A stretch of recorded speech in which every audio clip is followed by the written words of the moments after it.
अध्याय 4। यू शियाओयू आलस से पैर पसारते हुए वाई पिन कमरे से बाहर चला गया। कल रात सुशांग के अंतड़ियों का काम पूरा करने के बाद आराम करने के बजाय केन्ना उसने नई दुनिया और स्रोत ऊर्जा के बीच संबंधों का सावधानीपूर्वक अध्ययन किया। स्रोत ऊर्जा नई दुनिया के निर्माण की नींव है। यह 3D प्रिंटर में स्याही की तरह है, जो सब कुछ संयोजित करने, दुनिया को विकसित करने, अंतिम इन परिवर्तन करने और असीमित शक्ति का उपयोग करने में सक्षम है। इसमें कोई आश्चर्य नहीं कि नी प्रत्यूषा के पिता जैसे राज्य के स्वामी को भी इस दुनिया के एक ही अकस्मात हाथ के प्रहार से कुचल दिया गया। लिटिल चिक को भी बुरी तरह से पीटने के बाद पुनर्जन्म मिला, बिना यह जाने कि किसने हमला किया। एक बार जब कोई वास्तव में सभी चीजों के इस स्रोत पर महारत हासिल कर लेता है और उसे परिष्कृत कर लेता है, तो यह वास्तव में मास्टर टीचर कॉन्टिनेंट जैसी छोटी दुनिया पर धरती को हिला देने वाली शक्ति रखता है। इसलिए मिस्टर राजेश के साथ शर्त लगाना और दिव्या का व्हाइट रॉक अकादमी में पीछा करना मामूली बातें थीं।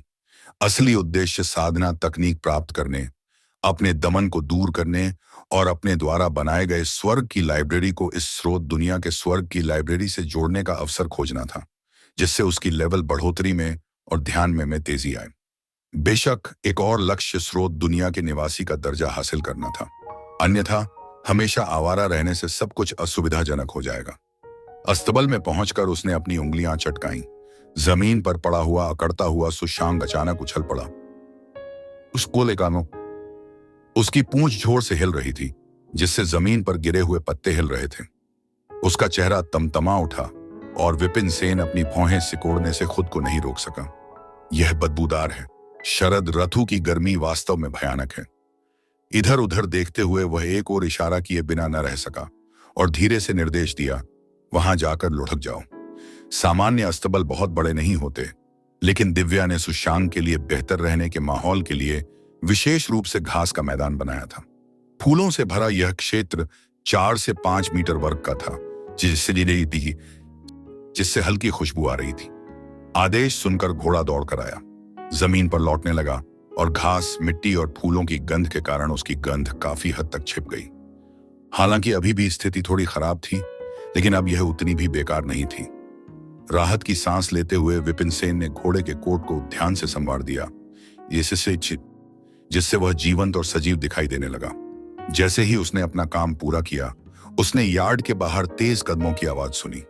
दिव्या, बटर राजेश और सतीश अंदर आए। न केवल वे तीनों, बल्कि एक गोल चेहरे वाली लड़की भी थी,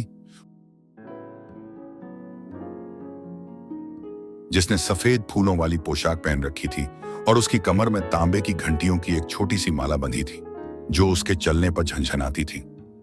जुएर, तुमने वादा किया था, आज मैं इस स्पेशल घोड़े पर सवारी करूंगा और तुम मेरी गाड़ी ले लो, पीछे मत हटना। पास आने से पहले लड़की चिल्लाई। दिव्या ने सिर हिलाया। हाँ, लेकिन सुशांग घमंडी और अलग थलग है, अजनबियों से थोड़ा सावधान रहता है। अगर यह तुम्हें परेशान करता है तो मैं जिम्मेदार नहीं हूंगा। इसे काटने दें। छोटी सी लड़की आगे बढ़ी, उसके शरीर पर घंटियां बज रही थीं। क्या तुम्हें लगता है कि मैं, काव्या शर्मा, आसानी से डर जाती हूं? मैंने एक सोर्स पूल भी खोला है और एक सोर्स योद्धा के रूप में साधना कर सकती हूं। मुझे घोड़े से क्यों डरना चाहिए? ठीक है, तो फिर। अपनी सहेली का रवैया देखकर दिव्या ने उसे और मनाने की जहमत नहीं उठाई और विपिन की ओर देखा। जाओ और सुशांग को बुला लाओ। विपिन ने लगाम खोली और घोड़े को दोनों लड़कियों के पास ले गया। यह तो मानना ही पड़ेगा कि दिव्या और काव्या दोनों ही सुंदर थीं। दोनों का अपना अपना आकर्षण था।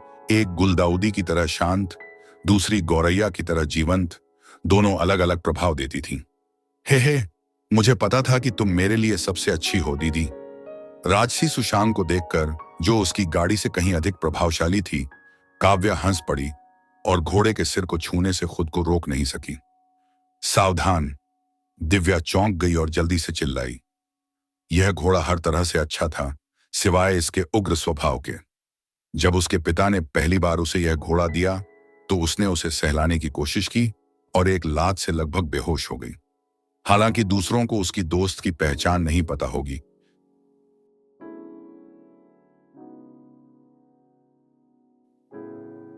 लेकिन वह अच्छी तरह जानती थी, काव्या व्हाइट रॉक सिटी के लॉर्ड यूलोकिंग की बेटी थी, जिसका दर्जा उससे कहीं ज्यादा था। अगर उसे बाहर निकाल दिया जाता, सिर्फ सुशांग ही नहीं बल्कि पूरा मोह परिवार ही इसमें शामिल होता। जैसे ही वह अपनी सहेली को पीछे खींचने वाली थी, उसने देखा कि आमतौर पर गुस्से में रहने वाला सुशांग न केवल क्रोधित नहीं था, बल्कि अपनी बड़ी बड़ी आंखें झपका रहा था और उसे धीरे से चूम रहा था, मानो उसका पहले उग्र स्वभाव कभी था ही नहीं। दिव्या दंग रह गई। क्या मैंने सही देखा? यह कैसे हो सकता है? किस बात का ध्यान रखना है? सुशांग के सिर को सहलाते हुए काव्या ने उत्सुकता से पूछा। यह दिव्या समझाने ही वाली थी, लेकिन जब उसने काव्या की अगली चाल देखी तो उसका मुंह हिल गया। इस प्यारे चेहरे वाली लड़की ने न केवल सुशांग के सिर को सहलाया, बल्कि उसके कानों को भी खींचा और यहां तक कि उसके माथे को भी कुछ बार झटका दिया। उसने उम्मीद की थी कि उत्साही घोड़ा ऐसे अपमान से पागल हो जाएगा। पिता, लेकिन इसके बजाय वह एक पालतू कुत्ते की तरह व्यवहार कर रहा था। क्रोधित नहीं हो रहा था, बल्कि आज्ञाकारी ढंग से अपनी पूंछ हिला रहा था, लगभग उसे चाट रहा था। दिव्या पूरी तरह से सदमे में रह गई। क्या एक ही दिन में इतना कुछ बदल गया है? मुझे लगता है कि सुशांग के साथ घुलना मिलना आसान है। दीदी, क्या तुम नहीं चाहती थी कि मैं इस पर सवारी करूं? सुशांग को अच्छी तरह से सहलाने के बाद काव्या ने मुंह बनाया। आने से पहले उसकी सहेली ने इस घोड़े को जानवर बताया था, जिससे वह उससे दूरी बनाए रखने के लिए तैयार हो गई थी। कौन सोच सकता था कि यह इतना विनम्र और प्यारा होगा? दिव्या शर्माते हुए समझाना चाहती थी, लेकिन समझ नहीं पा रही थी कि कैसे। क्या यह उसकी अपनी गलती हो सकती है और घोड़े को प्यारी चीजें पसंद थीं? कुछ तो गड़बड़ है। दिव्या ने विपिन की ओर देखा, जो घोड़े का प्रभारी था। वह इस घोड़े को अच्छी तरह जानती थी, क्योंकि कई नौकर इसे खिलाने से डरते थे, जिससे इस नए घोड़े को मौका मिल जाता। लेकिन कुछ ही दिनों में यह न्याय बेपस्ती यह इतना बदल गया था। अपनी सहेली को जवाब न देते देख काव्या ने इस पर ज्यादा ध्यान नहीं दिया। वह घोड़े के पास पहुंची, थोड़ी परेशान सी दिख रही थी और उसकी उंगली ठोड़ी पर थी। वह केवल 1.6 मीटर से थोड़ी अधिक लंबी थी, जो एक लड़की के लिए बहुत अधिक नहीं थी। सुशांग एक शुद्ध नस्ल की घोड़ी थी, जिसकी पीठ की ऊंचाई 1.7 मीटर थी, जिससे उस पर चढ़ना मुश्किल हो जाता था। यह देखकर बटलर राजेश ने विपिन की ओर देखा और व्यंग्यात्मक लहजे में कहा, विपिन, एक दूल्हे के रूप में उसका में जागरूकता की कमी कैसे हो सकती है? नीचे उतरो और मिस यू के लिए एक चढ़ने वाली ईंट के रूप में काम करो। एक माउंटिंग ब्लॉक? विपिन दंग रह गया। बिल्कुल, बटलर राजेश ने की आंखों में उपहास की चमक थी। मिस काव्य को घोड़े पर चढ़ने के लिए अपने ऊपर चढ़ने देना आपके लिए सम्मान की बात है। अवसर दिया गया है, कृतघ्न मत बनो। क्या तुमने कल दिखावा नहीं किया? नीचे उतरो और किसी को अपने ऊपर पैर रखने दो, फिर देखो कि तुम दूसरों का सामना कैसे करते हो और दावा करते हो कि तुमने मुझसे शर्त जीत ली है। विपिन ने अपना सिर हिलाया। मुझे इस अवसर की जरूरत नहीं है। क्या आदेशों की अवहेलना? क्या आप युवती की अवहेलना कर रहे हैं? बटलर राजेश ने माफी मांगते हुए कहा, ये